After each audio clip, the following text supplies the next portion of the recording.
Bom sábado a todos. É para mim um prazer estar aqui convosco.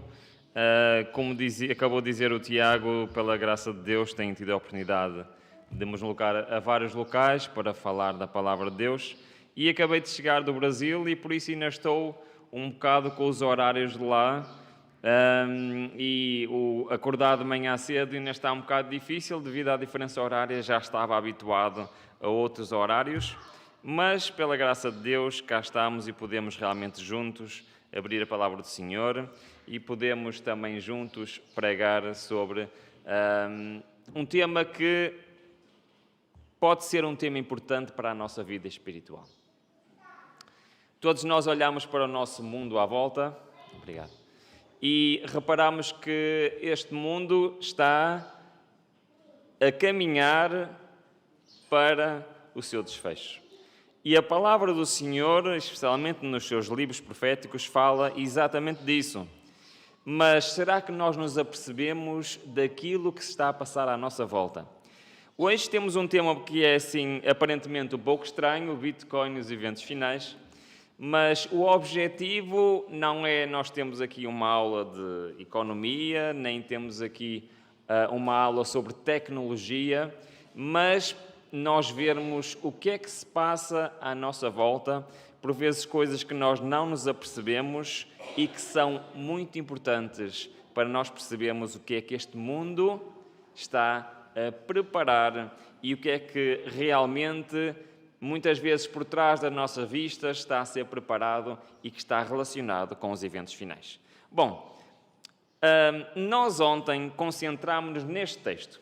Quem ouviu a mensagem de ontem, nós estamos e vamos estudar principalmente Apocalipse capítulo 13, e nós concentramos neste texto o versículo 14 que diz, por meio de sinais que lhe foi permitido fazer na presença da besta, enganava os que habitavam sobre a terra e lhes dizia que fizessem uma imagem à besta que foi ferida à espada e viveu.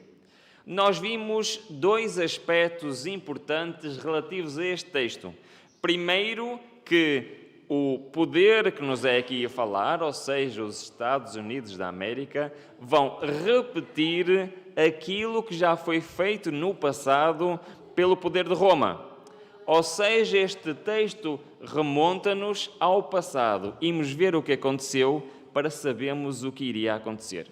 Mas ao contrário do passado, que as leis que foram impostas e que impediram os verdadeiros adoradores de guardar a palavra do Senhor e a sua lei, conforme está escrita, ao contrário no passado, no futuro, será através do engano. Ou seja, estas leis, que todos já ouvimos falar, de leis dominicais, não serão leis religiosas implementadas a plena vista, mas serão pela base do... O que é que diz o texto? Do engano. Muito bem. Então nós vimos, e estou só a resumir rapidamente a mensagem de ontem para encadear na mensagem de hoje, nós vimos que no passado o que é que aconteceu? Aconteceu 5 fases diferentes. Primeiro, em 321, foi instituída uma lei dominical que não trouxe nenhum problema ao povo de Deus. Os cristãos primitivos puderam continuar a guardar o sábado, assim como os judeus. Mas, com o passar do tempo, foram instituídas novas leis com multas para os livres ou açoites para os servos, que todos aqueles que não se conformassem com a lei dominical e fossem impedidos de guardar o sábado. Mais tarde veio a perda dos bens, ainda mais tarde a perda da liberdade e, por fim, a condenação à morte. E o objetivo de hoje é nós vermos se no futuro algo parecido vai acontecer. No entanto, como dizia o texto, era através do engano. E eu não sei contra vocês, mas ser enganado não é o meu desporto preferido. Não sei se alguma vez já foram enganados. Eu já fui enganado. E não é algo de muito agradável.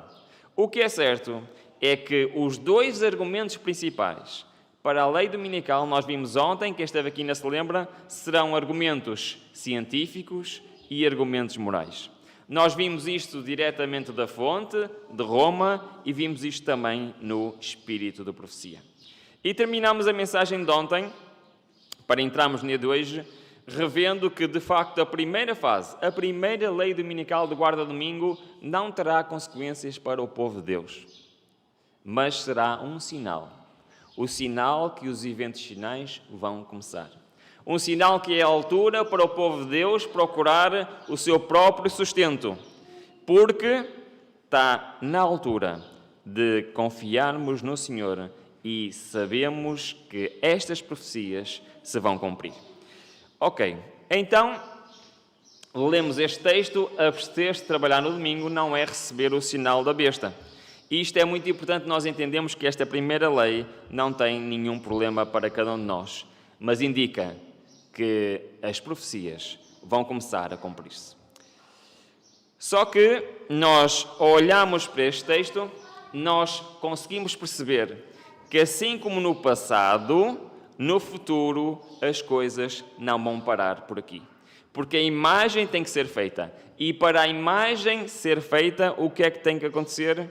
Tem que haver uma lei que obrigue as pessoas a trabalhar ao sábado. E isso sim, então, representará receber o selo de Deus ou a marca da besta. Eu não sei contra vocês, nós ontem vimos que o selo de Deus era o dia de sábado, vimos também que a marca da besta era o domingo, mas como é que isto é possível? Hoje vamos ver como é que isto é possível. Sabem que recentemente, e aqui está uma notícia do Diário de Notícias, recentemente em Portugal foi aprovado a semana dos quantos dias de trabalho? Alguém sabe? 4 dias de trabalho. Já é legal trabalhar 4 dias por semana.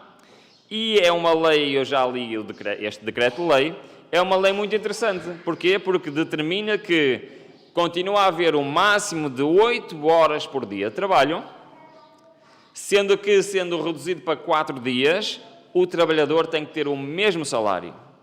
Então, o que é que esta lei, de facto, diz? É que, havendo 4 dias por semana para trabalhar, tem o mesmo salário, mas trabalha menos quanto? Menos 8 horas. 1/5 do trabalho. Vocês acham que isto é aumentar ou diminuir a produtividade? O que é que vocês acham? Uns defendem que isto é bom, que aumenta a produtividade, outros defendem que não.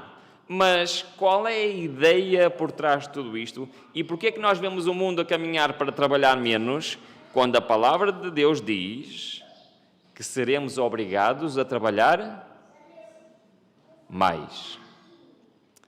Então algo tem de acontecer. Eu queria partilhar convosco rapidamente, já vos disse que isto não é uma aula de economia, mas rapidamente vemos o que é que está a acontecer à nossa civilização. Para onde é que nós estamos a caminhar? Porque para nós trabalharmos cada vez menos e ganharmos cada vez mais, de onde é que vem então a prosperidade e o dinheiro? De onde é que ele vem? Sendo que eu olho para os meus antepassados e eles trabalhavam muito mais e tinham o quê? Muito menos. É interessante que desde 1971 o presidente Nixon nos Estados Unidos revolucionou a economia mundial. E então ele fez algo de inédito, foi começar a criar dinheiro do nada. Transformou o sistema monetário em um sistema fiduciário. O que é que isto quer dizer? Baseado na confiança e não em dinheiro real. E então, sempre que precisam de mais dinheiro, o que é que eles fazem? Imprimem mais dinheiro. Isto é um sistema que foi criado, que é de criar dinheiro através de uma promessa de uma dívida.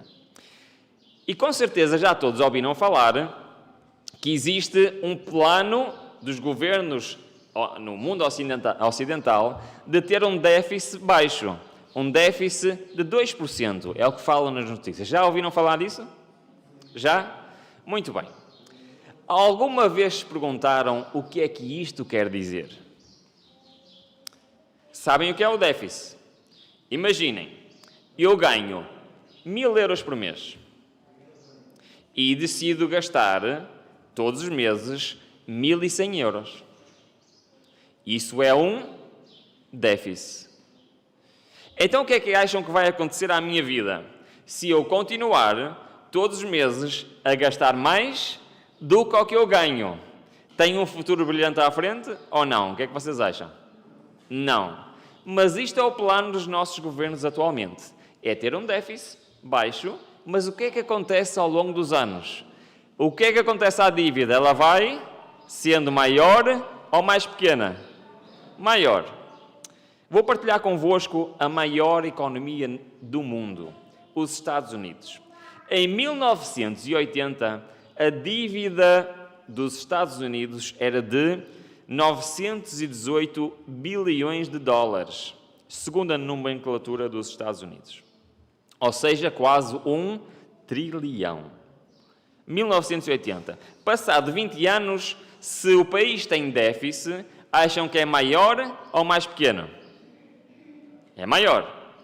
Passado 20 anos, no ano 2000, isto queria dizer que a dívida deste país era de 5,6 trilhões de dólares. Se repararem, do lado direito tem ali um número que diz debt per taxpayer. O que é que isso quer dizer? Sabem que a dívida do país é de quem? Alguém sabe de quem é? É dos contribuintes. 1980, aquela dívida representava que cada contribuinte americano devia 12 mil dólares. 20 anos depois, deviam 54 mil dólares. Vamos para números deste ano, ainda antes do aumento do teto da dívida. Não sei se sabem, penso que há 2 semanas atrás, eles atingiram o máximo de dívida, tiveram que aumentar, o Senado votou a lei para aumentar. Mas ainda antes disso, a dívida dos Estados Unidos, penso que tenho por aqui a data, portanto será no início deste ano, era de quanto? 31 trilhões de dólares. Isto significa que cada contribuinte americano deve, provavelmente muitos nem sabem, deve quanto? 247 mil dólares. Só que a única dívida das pessoas não é o que o governo deve. Porque existe também o quê? A dívida empresarial e pessoal. Então, portanto, estes são os dados oficiais dos Estados Unidos, a dívida total dos contribuintes americanos é de 172 trilhões de dólares, se juntarmos a dívida das pessoas mais a dívida das empresas. Isto significa que cada contribuinte americano, na realidade, não sabe, mas deve 1,2 milhões de dólares. No entanto, a cada dia, este valor aumenta. Neste momento, a dívida deste país é o seu 4º maior encargo. E quando falo de dívida, falo de juros. Já estão a imaginar a vossa 4ª maior despesa ser juros? É o que acontece com os Estados Unidos. E em breve, os juros serão a sua maior despesa mensal. O que é que vocês acham que será o destino final deste tipo de economias? Nós estamos a falar dos Estados Unidos, mas todas as economias no mundo ocidental estão assim. Qual será o destino final? O que é que vocês acham? Veem um destino, um desfecho brilhante? Ou o que é que acham que qualquer pessoa, não precisamos ser economistas, não precisamos ser doutorados nisto para perceber que o final vai ser algo de catastrófico.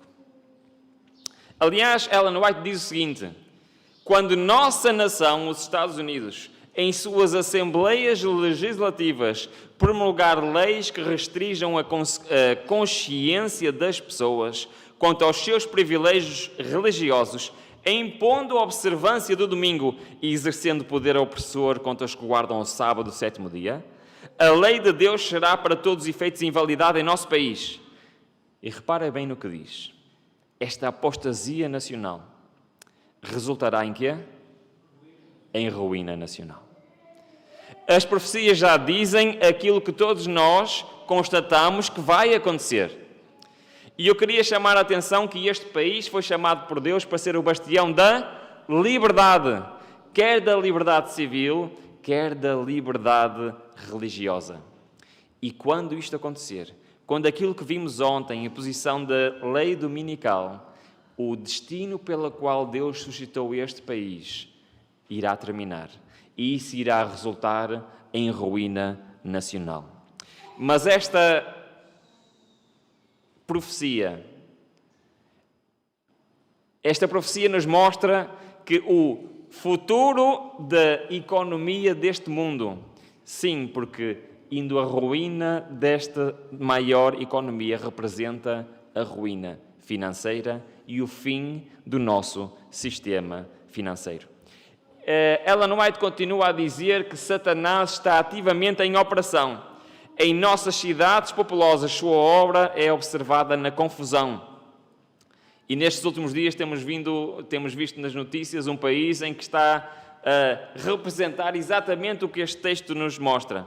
Na luta e discórdia entre capital e o trabalho, bem como na hipocrisia que prentam nas igrejas. Os ímpios estão sendo atados em feixes atados em conglomerados comerciais, em sindicatos, em confederações. Não devemos ter nada a ver com estas organizações, porque os sindicatos serão um instrumento que trarão sobre a terra um tempo de angústia tal, como nunca houve desde o princípio do mundo. Estamos ainda a falar de economia, estamos a falar de trabalho, de capital, e reparem que ela diz a luta entre capital e trabalho. Ou seja, podemos resumir isto, a luta entre a esquerda e a direita. Tudo isto serve para levar o nosso mundo a um destino financeiro catastrófico. Então, se para a primeira lei dominical o argumento é científico e moral, para a segunda, para impor este mundo voltar a trabalhar no dia de sábado, será um argumento económico, um argumento financeiro. Porque no final da economia mundial vai ser preciso voltar a trabalhar como no passado.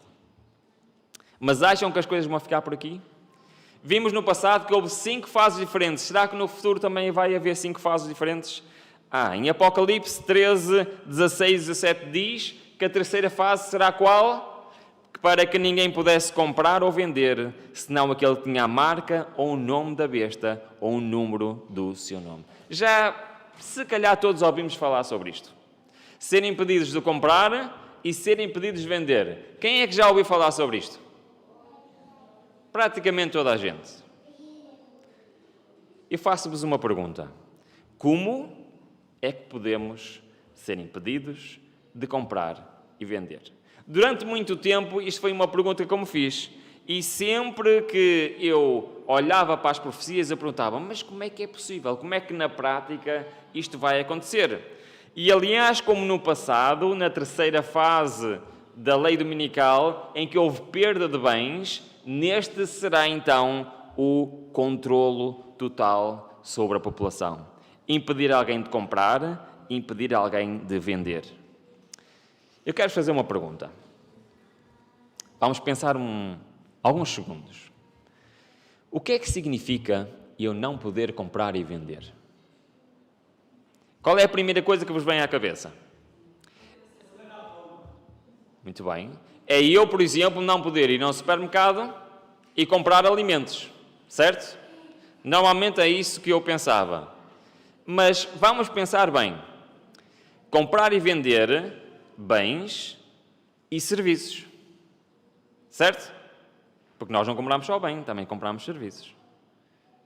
Agora reparem o que é que isto implica.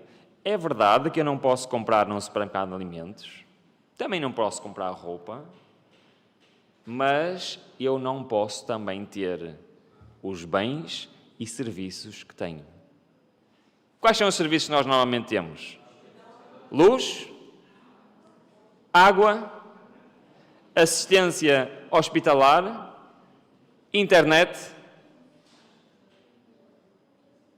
Estamos a pensar nas implicações que é não poder comprar e vender? Não é só ir ao supermercado e não poder comprar.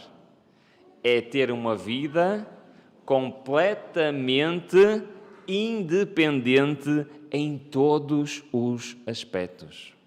E é por isso que Deus nos alerta que isto vai acontecer, porque o povo de Deus precisa de ter o seu próprio sustento, não só para não morrer à fome, mas para poder existir e para poder ter a sua sobrevivência. Porque todos os acessos a bens e serviços serão vedados àqueles que a teimarem guardar o dia de sábado. Mas a minha pergunta é como é que isto vai acontecer? Tempo virá que de modo algum poderemos vender, logo sairá o decreto proibindo os homens de comprar ou vender a qualquer pessoa, senão os que têm o sinal da besta. E é aqui que nós entramos no tema de hoje. Porquê? Porque como é que isto é possível? Já ouviram falar desta palavra, com certeza, do Bitcoin, certo? Já ouviram falar. Às vezes aparece nas notícias. No entanto, e eu rapidamente vou passar alguns slides, que não é nisto que nos queremos concentrar, mas tem algumas características. É uma plataforma descentralizada, é seguro, é pseudo-anónimo, também tem uma escassez e oferta limitada, é divisível e permite transações globais rápidas e baixas taxas de transação. É também código aberto, ou seja, qualquer pessoa pode ler o código que foi programado, qualquer pessoa pode ver, e é transparente porque todas as transações estão registadas na sua base de dados, na sua cadeia de blocos chamada blockchain. Nesta blockchain conseguimos ver por onde andou cada Bitcoin ao longo da sua história, pois está tudo lá registado e também promete independência financeira. Mas aquilo que eu gostaria de destacar não é estes aspectos, mas é algo que eu, como programador de formação, considero ser algo de extraordinário. A tecnologia por trás do Bitcoin é algo que está a revolucionar o mundo da programação. Porque pela primeira vez alguém conseguir fazer uma coisa que há 12 anos atrás ensinava-se nas universidades de Engenharia Informática, como o curso que eu frequentei, que era impossível de fazer. Lembram-se com certeza, especialmente todos que estejam mais ou menos da minha idade ou mais velhos, que uma base de dados, há 30 anos atrás, era assim. Lembram-se destas bases de dados? Portanto, uma empresa tinha as suas fichas de clientes, as suas contas, tudo num armário, com fecheiros, onde quando chegava um cliente e era preciso consultar a conta corrente daquele cliente, o que é que se tinha que fazer? Tinha que o funcionário da empresa se levantar, ir ao armário, que normalmente estava por ordem alfabética, procurar o cliente, tirar como é que se diz, a capinha, e lá ver as contas e apontar o que fosse preciso. Sabiam que era assim, certo? Até que houve uma invenção, que foi os computadores e mais tarde a internet. E houve uma revolução em bases de dados ou não? Há alguma empresa que ainda faça isto atualmente? Eu acho que provavelmente não há. Então como é que funcionam as bases de dados hoje? Funcionam assim. Sabem o que é isto? É um servidor. Algures existe um servidor que está a alojar onde estão os dados das empresas, os nossos dados pessoais, os nossos e-mails, etc. E então o que é que acontece? Eu, na minha empresa, quando preciso passar uma fatura ou quando preciso de consultar a conta de um cliente, eu tenho no meu computador um programa que me permite aceder aonde? À base de dados. Certo? Esta base de dados está fisicamente em um computador, algures, que eu não sei onde é que ele está. Mas está fisicamente lá. Agora, isto tem vantagens em relação a este sistema aqui ou não? O que é que vocês acham? Tem vantagens em relação a este sistema aqui ou não? O que é que permite fazer que este não permite? Permite eu estar no Brasil, como estive estes dias, e conseguir trabalhar da mesma forma como se estivesse aqui. consigo consultar os clientes, consigo ver as faturas, tudo igual. Porquê? Porque está disponível pela internet. Logo, eu já não tenho que fisicamente me deslocar à minha empresa, ao arquivo, para ver as coisas. Eu consigo aceder a esta base de dados remotamente. Isto é uma grande vantagem ou não? Sim? Ok. Quais são as desvantagens desta base de dados? Alguém sabe? Por exemplo, há alguns anos atrás, já foi há mais que 2 anos, um dos meus sites de venda ao público, houve um hacker, um pirata informático, que na Argentina conseguiu mudar o código do meu website e redirecionar o canal de pagamentos para a conta dele em vez de para mim. Felizmente reparámos a tempo e corrigimos e retiramos aquele código malicioso. Mas o que é que acontece? Sendo estas bases de dados, alguém pode fisicamente ou remotamente corromper os dados. Também há outro problema, que é, se acontece uma avaria ou um incêndio e destrói aquele servidor, o que é que acontece aos meus dados? O que é que acontece? Já foram. Então, o sonho dos programadores, o sonho era ter aquilo que se chama em programação uma base de dados distribuída. Ou seja, a base de dados não estar fisicamente apenas num sítio, mas estar distribuída por toda a rede ou pelos utilizadores. Isto era um sonho, mas era um sonho que se ensinava nas universidades que era impossível. Eu vou-vos dar um exemplo, para perceberem. Era assim que se explicava nas universidades até há pouco mais de 10 anos atrás.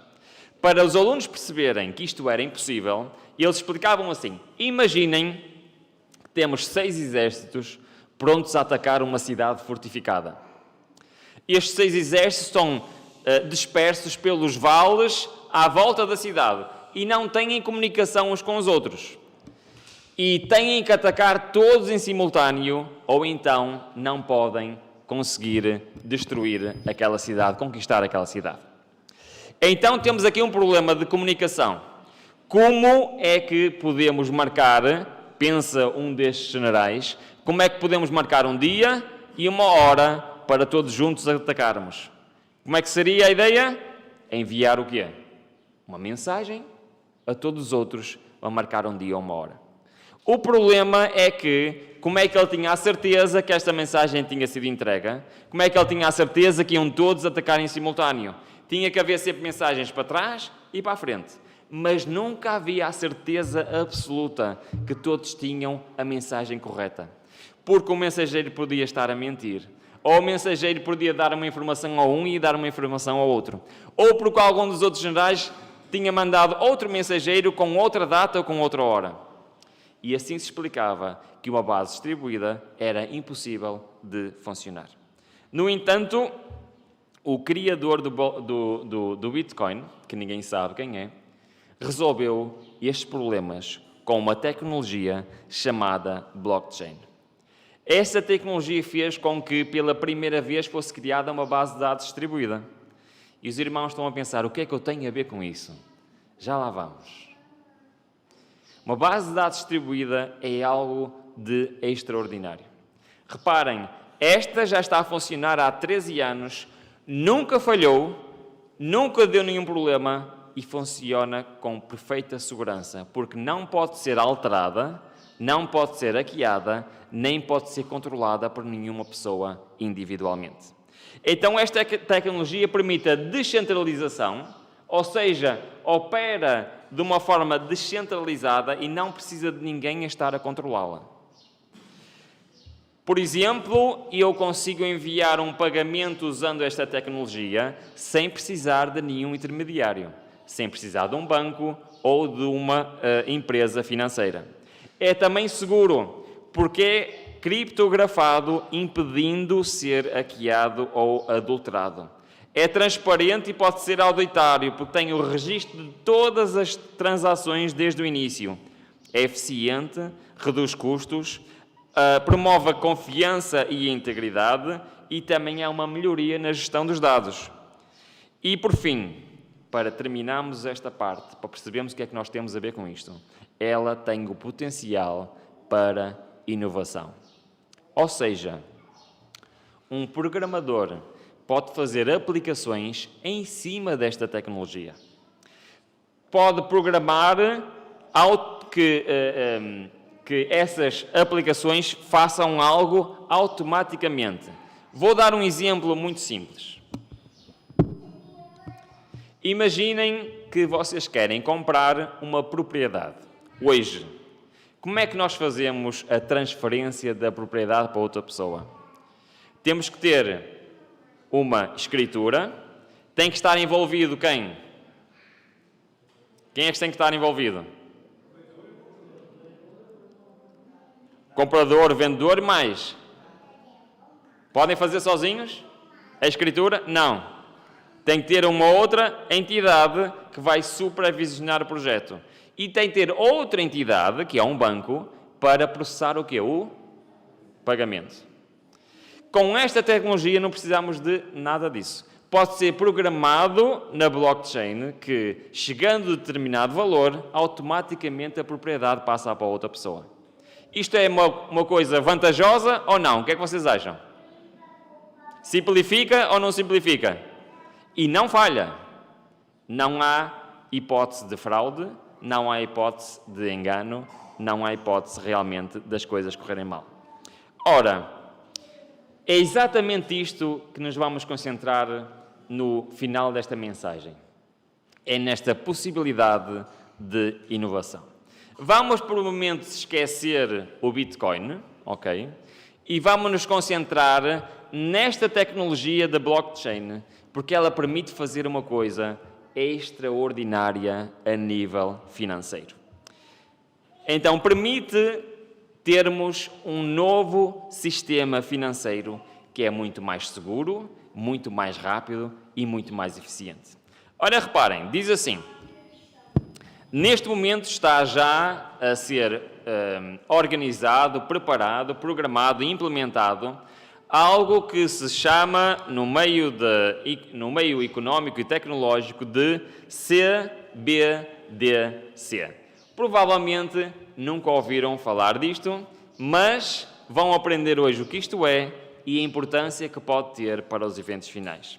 Significa Central Bank Digital Currency, ou moeda digital do Banco Central em português.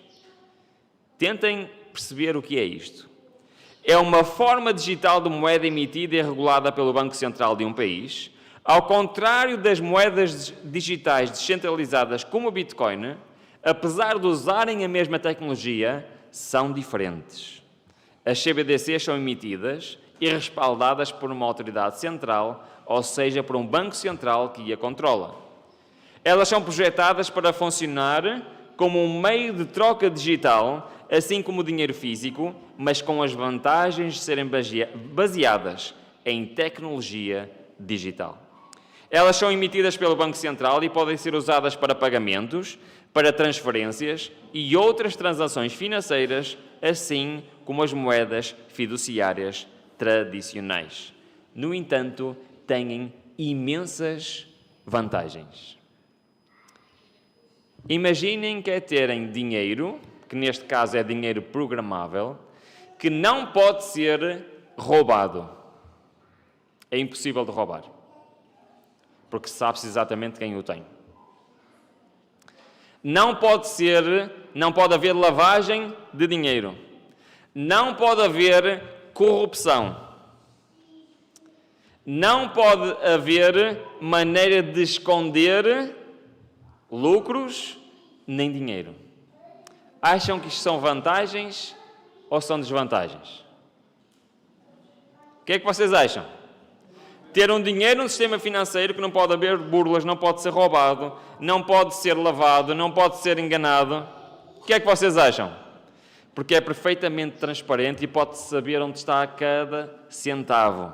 Quem tem, para onde foi e de onde veio. São bons argumentos para nós?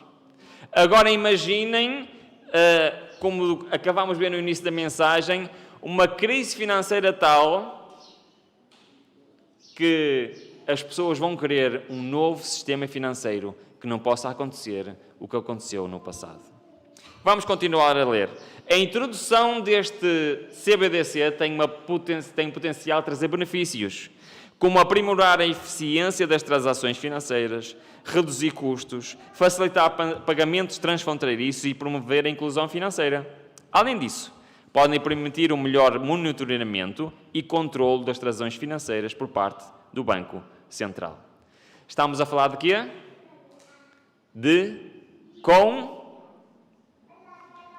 Vou repetir.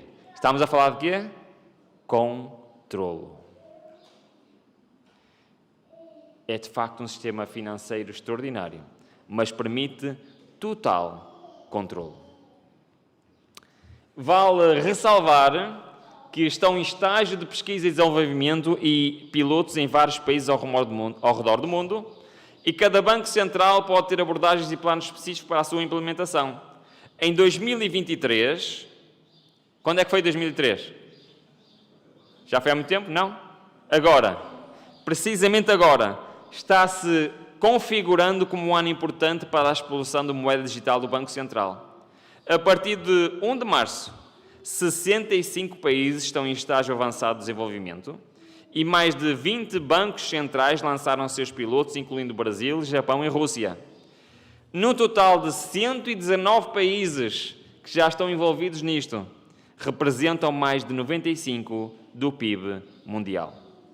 Para terem uma ideia, este quadro, portanto, existe um monitoramento online sobre os estágios de desenvolvimento e já temos ali países em verde, que incluem Portugal, que estão neste momento a estudar a sua implementação. Temos a roxo os países que já estudaram, já decidiram avançar e já estão a desenvolver esta tecnologia, e temos a laranja os países que já estudaram, já desenvolveram e já estão a testar a sua implementação. Temos ali países como o Canadá, como a França, como a Emirados Árabes Unidos, Índia, China. Aliás, a China é um dos países mais avançados nesta nova tecnologia. Para finalizar, o que é que eu tenho a ver com isto? E o que é que isto tem a ver com os eventos finais? Eu vou finalizar lendo 4 citações de pessoas que não são religiosas, que não são adventistas do sétimo dia, que não sabem nada da profecia, mas que dizem que isto é, umas delas um perigo e outras delas são ansiosas que isto seja implementado.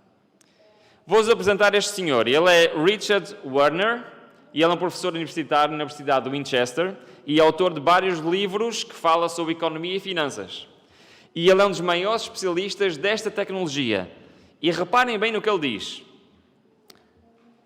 No entanto, a concentração adicional de poder nas mãos dos bancos centrais não é o único perigo representado por estas moedas digitais. Sua maior atração para os planeadores centrais é que elas facilitam a programabilidade, ou seja, dinheiro programável. Outras palavras, o controlo sobre como um indivíduo é permitido usar a moeda. Já pensaram que nós temos 5 euros ou 10 euros na mão e eu posso usar esse dinheiro onde eu quiser, certo? Alguém sabe onde é que eu estou a usar esse dinheiro? Não sabe. Mas agora imaginem que sabem exatamente onde é que aquele dinheiro foi usado, de onde veio e para onde vai. Controlo sobre como o indivíduo é permitido usar a moeda. E pode ser programado regras de uso. Por exemplo, hoje o Ruben já comprou 5 quilos de arroz, é o limite, não dá para comprar mais arroz. E mesmo que eu tenha dinheiro, o que é que acontece? Eu não consigo pagar. Por exemplo, na China está a ser implementado créditos sociais. E quem tem mais créditos sociais pode usar o dinheiro de certa maneira. Quem tem menos pode usar de outra maneira. Reparem o que é que ele diz. este tipo de moedas não são uma solução para um problema, mas a mais recente meta na luta de décadas pelos planejadores centrais. Porquê? Poder máximo. Ao custo desnecessário de crises, inflação, deslocamento económico e desemprego. Ele sabe o que vai acontecer à nossa economia. Este senhor é o presidente do Banco Internacional de Settlements, ou seja, encontro de contas. Conhecem que existem transferências internacionais, certo? O que é que acontece? Este banco serve para o acerto de contas entre todos os bancos. E é um banco muito importante a nível mundial. E reparem bem no que ele diz. Uma diferença fundamental com este tipo de moedas digitais é que o Banco Central terá o quê? Terá o quê? O que é que ele diz? Controlo absoluto sobre as regras e regulamentos que determinam o uso desta obrigação financeira do Banco Central. E reparem no que ele diz. E é isto a mensagem de hoje. Temos hoje o quê? A tecnologia que permite... Reparem bem na palavra que ele usou. Impor isso. Durante muito tempo eu me perguntava como é que eu vou ser impedido de comprar e de vender. Como? A tecnologia para isso já existe e eu nem sequer sabia. Mas estes homens sabem perfeitamente e estão a trabalhar para pôr isto em execução. Para terminar, a última citação, temos aqui a declaração oficial do Banco Central Europeu. Ele diz: estamos cooperando com o Parlamento Europeu, com a Comissão Europeia, com os ministros das Finanças dos países da zona euro, levando em consideração as implicações internacionais das CBDCs, estamos cooperando com outros bancos centrais importantes. Em outubro de 2021, ou seja, apenas há 2 anos atrás, lançámos uma fase de investigação de 2 anos para definir as características do design da moeda digital. No final daqui a 10 anos. Não, no final deste ano. Podemos decidir iniciar uma fase de realização para desenvolver e testar as soluções técnicas apropriadas e os arranjos comerciais necessários para fornecer um euro digital que pode levar 3 anos. A tecnologia está pronta e a tecnologia está a ser implementada. Nós não sabemos exatamente como é que as coisas vão acontecer, se é exatamente assim ou não. Mas o que é certo é que a tecnologia está pronta para controlo total sobre as finanças de cada cidadão. E por isso, esta profecia já se pode cumprir em breve. Há 20 anos atrás, não era possível. Há 30 anos atrás, não era possível. Mas hoje já é possível. Já existe a tecnologia para isso. E então nós vemos que, assim como no passado houve uma terceira fase que implicava os bens das pessoas, também no futuro haverá uma terceira fase, que as pessoas serão impedidas de comprar e vender. Mas por fim, Apocalipse 13:12, também exercia toda a autoridade da primeira besta na sua presença e fazia e obrigava que a terra e os que nela habitam adorassem a primeira besta. É verdade. Assim como no passado, numa quarta fase, as pessoas perderam a sua liberdade, no futuro também será isso que acontecerá. Como os defensores da verdade se recusarem a honrar o descanso dominical, alguns deles serão lançados na prisão, exilados, outros tratados como escravos. Para a sabedoria humana, tudo isso parece agora impossível, mas ao ser retirado dos homens o Espírito de Deus, o qual tem o poder de reprimi-los, ao ficarem eles sob o governo de Satanás, que odeia os preceitos divinos, onde acontecer coisas estranhas. A quarta fase será a pena de prisão, a última prova, como no passado. No entanto, acham que vai ficar por aqui? Não vai ficar por aqui. Haverá, de acordo com o Apocalipse 13:15, um último decreto, uma última fase, que é a condenação à morte. Ou seja, Tudo o que aconteceu no passado vai acontecer no futuro. Mas lembram-se da promessa que vimos ontem? Qual foi a promessa que vimos ontem? Que os filhos de Deus, os escolhidos, aqueles que, diz o texto, se possível fora, enganaria até os... Esses não vão ser enganados. Sabem porquê que eles não vão ser enganados? Porque eles sabem quais são os argumentos que vão ser utilizados. Sabem exatamente o que vai acontecer. E sabem que se têm de preparar. Irmãos, a mensagem de hoje não é uma mensagem para termos medo do futuro. A mensagem de hoje é uma mensagem para nos alertar que as profecias estão-se a cumprir. Que tudo está pronto para os eventos finais. Satanás está ativamente fazendo a sua parte. A pergunta que eu quero deixar para cada um de nós hoje é: será que eu estou a fazer a minha parte? Será que eu, hoje, estou pronto para aquilo que preste está para acontecer a este mundo? Será que eu estou a pensar que estas profecias não são apenas algo que está escrito há 2000 anos na Palavra de Deus, mas que realmente vai acontecer? Estás tu pronto? Fazes parte daquele grupo dos escolhidos que vai permanecer em pé durante esta altura? Vimos ontem em Apocalipse 7 que serão como as árvores que no meio da aflição, no meio da tormenta, permanecerão em pé.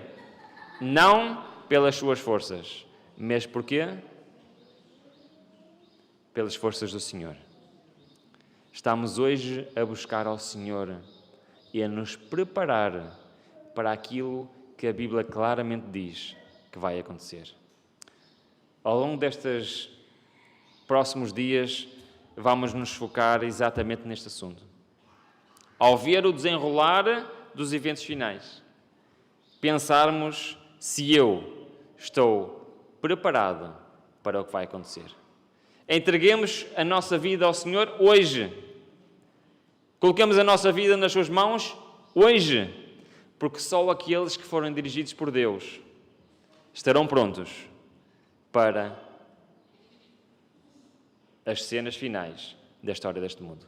Que o Senhor nos possa abençoar. Amém. Pensamos nestas palavras, vamos ouvir um momento especial e vamos realmente pensar que a solução para nós hoje é a nossa entrega ao Senhor.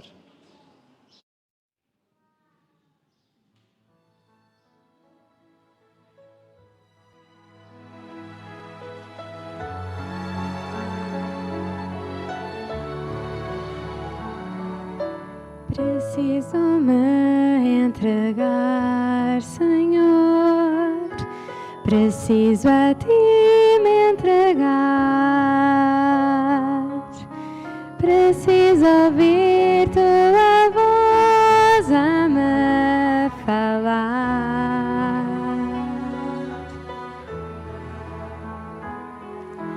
Não tenho nada a Te oferecer, somente um coração impuro e pecador. Mas aqui estou, aceita-me, Senhor.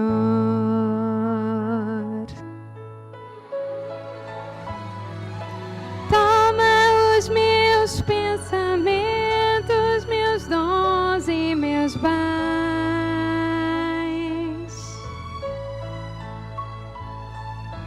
Toma o meu coração e tudo que ele tem.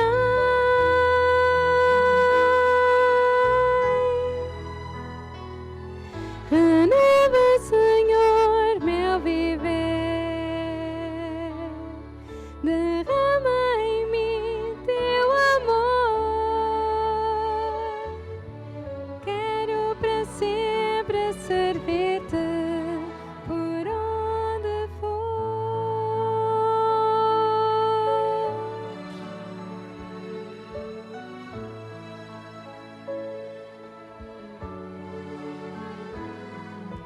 Preciso me entregar, Senhor. Preciso a ti me entregar. Preciso ouvir tua voz a me falar.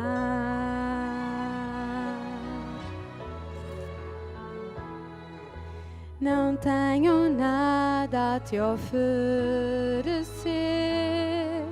somente um coração impuro e pecador. Mas aqui estou, aceita-me, Senhor.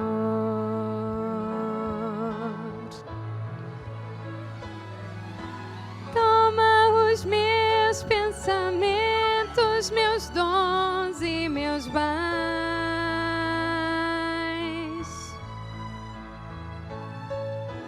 Toma o meu coração e tudo o que ele tem.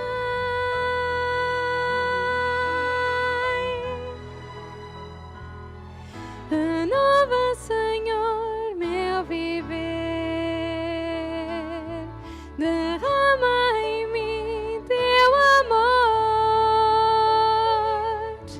Quero para sempre servir-te por onde for.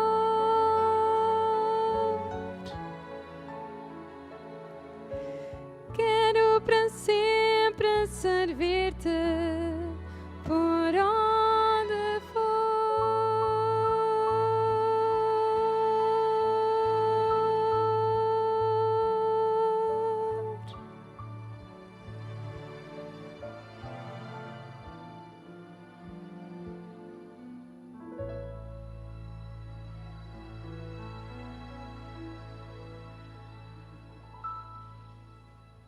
Amém. A Bíblia nos ensina que, independentemente das circunstâncias, independentemente de onde estamos, independentemente de como estamos, aquilo que mais interessa é eu me entregar ao Senhor. Como acabamos de ouvir nesta mensagem cantada, é esta entrega ao Senhor que faz com que nós estejamos prontos. Eu queria terminar com uma oração, queria pedir que os que puderem se possam levantar para terminarmos com uma oração. E é esta mensagem que eu gostaria que ficasse hoje. Eu tenho que me entregar ao Senhor. Ó bom Pai que estás nos céus, tu demonstras o teu amor ao nos revelares o futuro antes que aconteça. E a nossa resposta a este amor, Senhor, é nós queremos que a nossa vida seja dirigida por Ti, bom Pai. Independentemente de onde eu esteja, independentemente da circunstância, que possamos louvar o Teu nome e possamos nos entregar a Ti. Ó Senhor, faz em nós o querer e o efetuar de acordo com a Tua vontade. Porque a nossa vontade, aquilo que nós queremos, Senhor, o que é que nós sabemos, bom Pai? Nós não sabemos nada. Mas Tu, que para Ti o passado, o presente e o futuro é a mesma coisa, se fores Tu a dirigir a nossa vida, Senhor, então sim, nós estaremos prontos para ser instrumentos nas Tuas mãos e estaremos prontos para enfrentar os desafios deste mundo. Abençoa grandemente esta Tua Igreja. Abençoa grandemente cada um dos que estão aqui presentes e que possamos hoje colocar no nosso coração esta vontade de a cada dia nos entregar a nossa vida nas Tuas mãos. É aquilo que pedimos em nome de Jesus. Amém.